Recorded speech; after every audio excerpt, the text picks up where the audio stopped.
документацията, лиценз за охранителна дейност, договор за охрана. Други неща? И вътрешна проверка за клиенти извън регламента. Ще чакаме тук няколко да дойде от полето по обратно.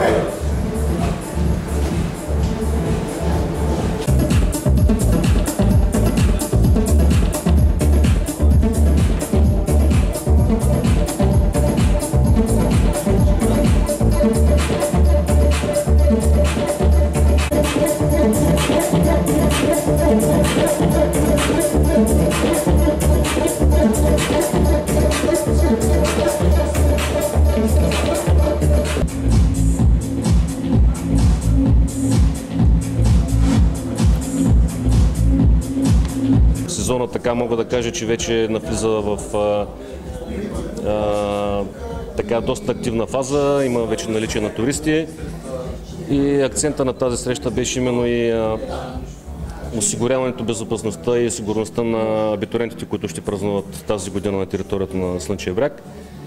И в момента се извършва проверка на документацията на фирмата, организацията по охраната, пропускателния режим и въобще изискванията, спазването на изискванията, които са в закона.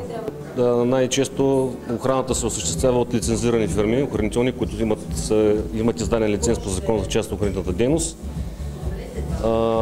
Изискванията за служителите, които са в тези фирми, са доста сериозни и така да са гаранция за техния професионализъм. Така закона има някои изисквания по отношение на определен вид документация, изисквания, които би следвало да бъдат спазвани, в този момент се проверяват те.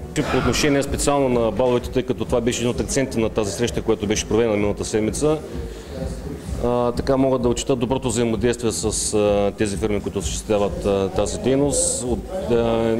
Отделно от Районно управление на полицията Несебър ще бъдат осигурени 60 служители, които ще бъдат пряко ангажирани с осигуряването на обществения ред и осигуряването на безопасността на абитуриентите в празничните дни.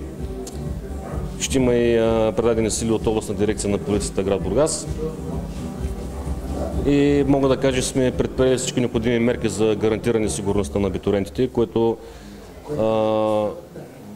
мога да уверя техните родители, близки, познати, че са предприети всички необходими мерки.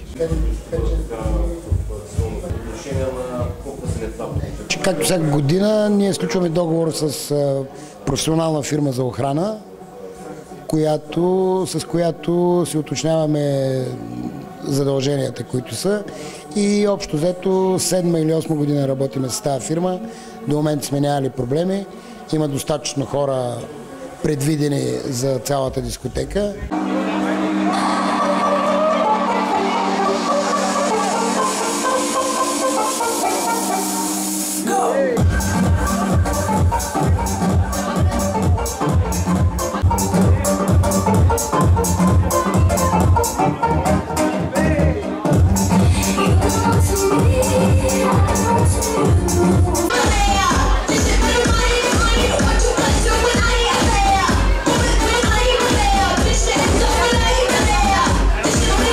Съвместно с колегите, с полицаите и нашата служба, на която съм аз представител, пожарната, проведахме една проверка. По наша линия проверяхме основно за наличността и изправното състояние на пожарогасителите, системите за сигурност, пожарогасителните централи, проходимостта на евакуационните пътища.